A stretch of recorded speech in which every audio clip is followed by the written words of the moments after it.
네, 안녕하십니까. 이엠증권에서 AI 산업과 그리고 로보틱스 산업을 담당하고 있는 이상수 연구원입니다. 오늘은 로보틱스 산업 연간 전망 2025년 전망에 대해서 좀 말씀을 드리고자 합니다. 먼저 이 서머리 페이지를 보고 좀 말씀을 드리겠습니다. 25년 로보틱스의 산업을 좀 전망하는 데 있어서 세 가지 정도에 좀 주목을 해보시면 좋을 것 같습니다. 첫 번째는 바로 북미입니다. 많은 분들이 잘 아시겠지만 이 로보틱스 산업에서 최근 성장성이 높아지고 있는 협동 로봇이라고 하는 것은 북미와 유럽의 수요가 굉장히 강합니다. 많은 이유가 있습니다만 그 중에서도 결국 인건비가 높고 노동자를 구하기 힘든 지역이 바로 이 선진국이고요. 그 중에서도 자동화 수요가 높은 것이 특히 북미와 유럽입니다. 그림 보면서 좀 말씀을 드리도록 하겠습니다. 위쪽 두 개의 그림을 좀 봐주시면 감사할 것 같습니다. 그렇다면 25년을 말씀드리기에 앞서서 24년 이 미국과 유럽의 협동 로봇 시장이 어땠느냐를 보면요. 미국은 좋았지만 유럽은 좋지 않았다로 정리드릴 수 있을 것 같습니다. 실제로 미국 같은 경우에는 24년 현재 9월까지 데이터를 봤을 때 전년 동기 대비 한 10% 정도 성장을 했습니다. 협동 로봇 수입액이. 반면에 유럽 같은 경우에는 24년 8월까지 데이터를 봤을 때 전년 동기 10% 정도 감소를 했습니다. 그래서 즉 24년 시장을 한번 시장을 정리를 해드리면 유럽은 이러후 전쟁 이후에 전반적으로 제조업 경기가 좋지 않습니다. 다만 미국 같은 경우에는 현지 전기차라든지 배터리 그리고 뿐만 아니라 F&B 전방위에 걸쳐서 자동화 수요가 높고요. 글로벌 시장으로 정리해서 말씀을 드리면 유럽이 좋지 않았지만 미국이 이를 상쇄하는 모습이었다라고 봐주시면 될 것 같습니다. 결국에 2024년에도 미국은 좋고 유럽은 나쁘지 않은 이러한 그림이 계속 될 것이고 결국에 미국의 수요가 얼만큼 올라오느냐에 따라서 전체 시장의 규모가 달라질 것이다라고 말씀을 드립니다. 국내에 두산 로보틱스, 레인보우 로보틱스, 뉴로메카와 같은 주요 협동 로봇 업체들은 이러한 상황을 잘 알고 있습니다. 그래서 결국에 그들도 북미로 시장을 진출하려고 하고 있는 상황이고요. 현재 두산 로보틱스 같은 경우에는 북미 매출 비중이 굉장히 높게 가져가고 있고 이제 레인보우나 뉴로메카 같은 국내 후발 업체들이 25년에 얼만큼 미국에 진출할 수 있을 것이냐를 지켜보시면 될 것 같습니다. 네, 두 번째입니다. 두 번째는 결국에 이 협동 로봇이라고 하는 시장 자체가 과거의 레거시 로봇과는 다르다는 말씀을 드리고 있습니다. 파나기라든지 쿠카와 같은 레거시 업체가 만들던 전통 사업용 로봇 같은 경우에는 자동차 산업에 굉장히 한정적으로 사용이 되어 왔습니다. 하지만 최근에 협동 로봇은 많은 분들께서 최근에 카페라든지 여러 F&B 음식점에 가시면 쉽게 접하실 수 있는 만큼 이러한 제조업뿐만 아니라 굉장히 넓은 산업에 사용이 되고 있습니다. 그 말인즉 과거의 레거시 로봇과 이 협동 로봇은 아예 다른 시장이라는 것이고요. 그래서 과거에 어떻게 보면은 레거시 로봇을 많이 설치했던 국내 시장도 마찬가지지만 이러한 국가들에도 협동 로봇이 들어갈 여지는 매우 많다. 그래서 올해 두산 로보틱스라든지 국내 주요 업체들의 실적은 좋지 않았습니다만 25년에도 이러한 시장 성장성은 계속 될 것이다라고 말씀을 드립니다. 세 번째는 중국입니다. 중국은 소위 로봇 굴기라고 해서 굉장히 빠르게 성장, 로봇 경쟁력을 키우고 있는 국가 중에 하나입니다. 그림을 보고 말씀을 좀 드리겠습니다. 오른쪽 위 그림을 좀 봐주시면 될 것 같습니다. 중국은 2023년까지 봤을 때 전체 산업용 로봇의 수요의 50% 이상을 흡수를 하고 있습니다. 그 말인즉 세계에서 가장 로봇을 많이 쓰는 국가 중에 하나이고요. 다만 또 한 가지 저희가 눈여겨봐야 할 점은 그 수요분 중에 상당 부분을 중국 로컬 업체, 즉 국산 업체의 제품들이 상당 부분 차지를 하고 있습니다. 하지만 이 중에서 상당 물량은 이제 전통 사업용 물량, 레거시 물량이 좀 많습니다. 하지만 국내 업체들이 시장을 진출하고 있는 것은 이 레거시 로봇이 아니고요. 협동 로봇입니다. 그리고 두 번째는 사실 국내 업체들은 중국 시장에 진출하고자 하는 의지가 많이 없습니다. 앞전에 말씀드린 것처럼 결국 북미와 유럽이 타겟 시장이고요. 그럼 우리가 지켜봐야 하는 것은 과연 중국 업체들이 이 북미와 유럽에 진출할 의지가 있는가? 플러스 과연 경쟁력이 있는가라는 것입니다. 오른쪽 아래 그림 보시겠습니다. 이제 중국의 협동 로봇 수출입 데이터입니다. 중국 같은 경우에는 전체 사업용 로봇 물량 중에 10% 정도가 협동 로봇입니다. 물론 24년 들어와서 이 중국에서 나가는 협동 로봇 물량 중 미국에 나가는 물량이 한 5% 내외로 작년에 20%에서 30% 정도를 상회했던 거에 비교를 하면은 굉장히 큰 폭으로 줄어들긴 했습니다만은 중국의 협동 로봇은 굉장한 가격 경쟁력을 가지고 있습니다.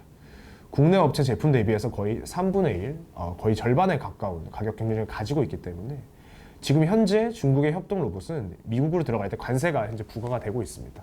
25%의 관세입니다. 그럼에도 불구하고 국내 업체들 제품보다 싼 상황이고요.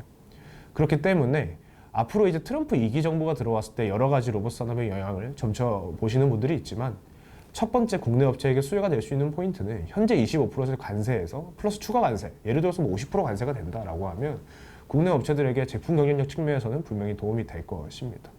다만 아직까지는 가격 경쟁력이 워낙 강하기 때문에 조금 경계를 해야 된다고 말씀을 드립니다. 두 번째입니다. 이제 북미 말고 유럽에서는 그럼 어떻게 했느냐? 결론부터 말씀드리면 유럽은 미국보다 상황이 좋지 않을 것으로 예상이 됩니다. 왼쪽 아래 그림 보시면 될 것 같습니다. 유럽의 대중국 사업용 로봇 무역 수지입니다. 즉 이 사업용 로봇을 중국으로부터 수출을 많이 했느냐, 수입을 많이 했느냐라는 건데, 무역 수지가 적자라는 것은 중국으로부터 더 많이 수입을 했다라는 것입니다. 사상 최초로 적자 전환을 했고요. 이것이 의미하는 것은 자명합니다. 사실 미국으로 현재 중국의 로봇이 들어가기 힘든 이유는 어떻게 보면 정치적 갈등에 대한 이슈를 빼놓을 수 없습니다. 다만 이 유럽 같은 경우에는 최근에 이제 미국이 나토를 탈퇴하겠다라는 발언도 있었지만, 미국과 중국의 갈등을 정도로, 예를 들어서 뭐 유럽 내에 독일을 제외한 조금 약소국이 중국과 정치 경제적으로 전면적으로 좀 갈등 국면에 갈 수 있냐, 굉장히 부담스럽습니다. 그 말은 중국의 협동 로봇, 사업용 로봇 전반적인 제품들이 들어갈 여지가 많다라는 것이고요. 그렇게 된다면은 이제 국내 업체들의 주요 시장 중에 하나인 유럽에서는 이 중국 업체의 저가 공세가 조금 현실화될 수도 있다. 즉 앞에서 말씀드린 것처럼 북미와 유럽 중에서는 수요도 마찬가지, 수요도 수요 측면이지만 향후 시장 경쟁 강도에 있어서도 북미가 훨씬 매력적인 시장이기 때문에 북미로 진출을 해야 한다라고 말씀을 드리고 있습니다. 네, 그리고 마지막입니다. 트럼프 2기 행정부, 제가 앞전에 간단하게 좀 언급을 드렸는데, 결국 트럼프 정부 들어오면서 이 국내 로봇 산업에 있어서 어떠한 장점이 있을 것인가? 첫 번째는 말씀드린 것처럼 중국 제품에 대한 추가 관세입니다. 결국 이는 국내 업체 제품들의 가격 경쟁력으로 이어지기 때문에 어느 정도 수혜는 가능할 것이다. 다만 여러 언론이라든지 많은 투자자분들이 트럼프 정부에게 가지는 기대감이 단지 관세만은 아닐 것입니다. 결국에 일론 머스크와의 이야기를 좀 연결이 되는데, 일론 머스크는 트럼프 정부 내에서 가타부타 말은 많습니다만 산업 부분 그리고 규제 철폐 부분에 있어서 핵심적인 역할을 차지할 것이다 라고 평가를 하고 있습니다. 지금 현재 일론 머스크가 하는 비즈니스는 여러 가지가 있습니다만 결국 자율주행에 있어서 규제를 철폐해주지 않을까라는 것이 첫 번째 기대감이고요. 두 번째는 휴머노이드 산업, 현재 지금 일론 머스크가 양산하겠다, 10,000대, 20,000대를 만들겠다라고 하는 휴머노이드 산업 측면에서도 굉장히 어떻게 보면 기폭제가 있지 않을까라는 것입니다. 실제로 미국은 중국의 휴머노이드 산업을 굉장히 견제하고 싶어 합니다. 그리고 중국의 휴머노이드 산업은 상당 부분 올라왔고 25년부터는 중국의 휴머노이드 업체들은 다수 양산 체제를 이야기를 하고 있습니다. 결국 이 휴머노이드 시장에서는 미국이 중국이 따라가고 있는 모습이고요. 그럼 현재 미국 휴머노이드 업체들이 중국의 업체들과 해서 떨어지는 것이 무엇이냐? 앞에서 말씀드린 이 부품 공급망입니다. 결국에 휴머노이드를 상용화시키기 위해서는 가격을 떨어뜨려야 합니다. 이 가격을 떨어뜨리기 위해서는 대규모 다수의 공급망을 가지고 있어야 하고요. 그걸 위해서 미국은 이제 자국 혹은 우방국 내에 부품 공급망을 갖춰야 합니다. 네, 그림 보고 말씀을 드리겠습니다. 이 보이시는 그림은요, 이제 테슬라의 휴머노이드 옵티머스를 만들 때 원가 구성이 어떻게 돌아가느냐라는 것입니다. 굉장히 좀 내용이 많은데 이 두 가지만 봐주시면 될 것 같습니다. 로터리 액추에이터, 리누 액추에이터, 이 두 가지는 액추에이터라는 하나의 하드웨어 부품입니다. 그런데 이 액추에이터라고 하는 어떻게 보면 하나의 기계 부품이 원가 구성의 대부분을 차지하고 있습니다. 저희가 휴머노이드라고 하면 AI를 해야만 휴머노이드를 만들 수 있다. 물론 맞는 말입니다만은 결국 양산을 하고 이것에 대한 경제성을 찾기 위해선 저러한 기계 부품의 양산, 부품 공급망이 필요하다는 것입니다. 하지만 잘 아시겠지만 미국은 이미 수십 년 전부터 이러한 레거시 부품 공급망을 우방국 혹은 제3국에게 또 어떻게 보면은 분리를 시켜왔습니다. 즉 자국 내에 이런 공급망이 많이 없다라는 것이고요. 그렇게 된다면 중장기적으로는 자국 내에 이런 부품, 휴머노이드 공급망을 만들 의지가 있겠습니다만 지금 당장 25년의 양산, 26년의 양산을 하기 위해서는 대안을 찾아야 한다.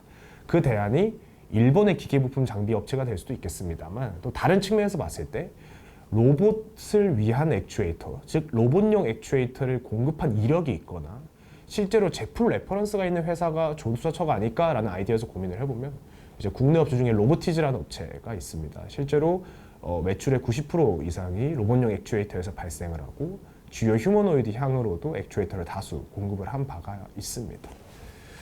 그래서 결론, 투자 전략을 좀 말씀드리겠습니다. 지금까지 말씀드린 내용을 정리를 해드리면 결국 유럽의 수요가 둔화됨에 따라서 글로벌 협동 로봇 전체 시장에 대한 어떻게 보면 전망치는 하향이 될 수밖에 없습니다.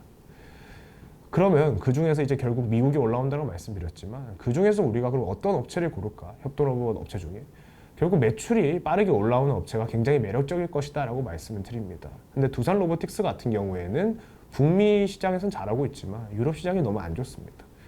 다만 이 뉴로메카라는 업체를 좀 소개해드리고 싶은데요. 최근에 이제 발표가 나왔습니다. 이제 포스코와 협력을 통해서 포스코가 뉴로메카의 지분을 5% 정도 이제 취득할 예정이 있고요. 결국에 이 뉴로메카는 현재에도 이제 국내 시장만을 타겟으로 함에도 매출을 거의 2배 성장을 하고 있습니다. 그 뉴로메카의 약점이라고 평가받았던 것이 상대적으로 중소형 업체이기 때문에 북미와 유럽 시장 진출하기가 어려울 것이다라는 겁니다. 하지만 포스코와의 협력을 통해서 북미, 유럽에 있는 포스코 그룹사향 공장으로 빠르게 해외 매출도 발생할 수 있다라는 점에서 이 뉴로메카라는 업체를 국내 협동로봇 업체 중에 가장 좋게 말씀을 드리고요. 두 번째로는 앞에서 말씀드린 휴머노이드 관련해서 액추에이터를 공급해본 업체가 어디 있을까라는 아이디어에서는 로보티즈라는 업체입니다.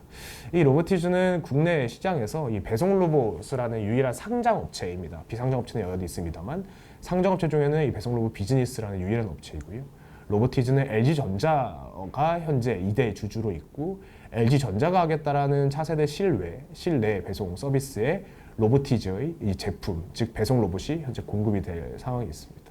즉 액추에이터라는 본업에 플러스 배송 로봇이라는 신사업의 매출이 더해지면서 굉장히 탑라인 쪽에서 좀 매력적인 회사이지 않을까. 그래서 뉴로메카 로보티즈를 25년 국내 로보틱스 산업에서 좀 주목해 보실 좋을 종목으로 말씀을 드리고 있습니다. 네, 지금까지 2025년 로보틱스 산업 전망에서 말씀드린 이상수 연구원이었습니다. 감사합니다.